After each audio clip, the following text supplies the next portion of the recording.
lie supine on the table. We'll go MAT over... procedures. I've got to take notes on this.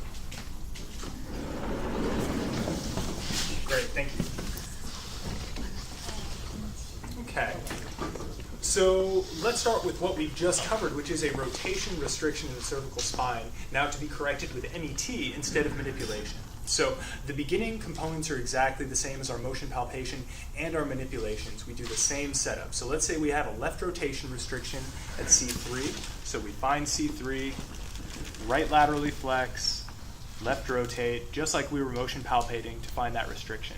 From here, the doctor's pressure with MET is always going to be into the restriction. So I'm gently pushing into left rotation, into that restriction.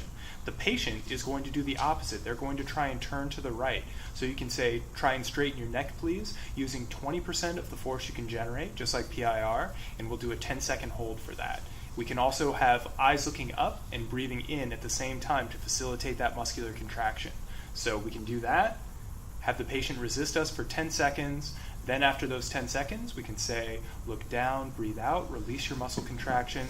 Just like with PIR, we wait the second or two for the muscle to release, and then we gently move until we find the next barrier of tension.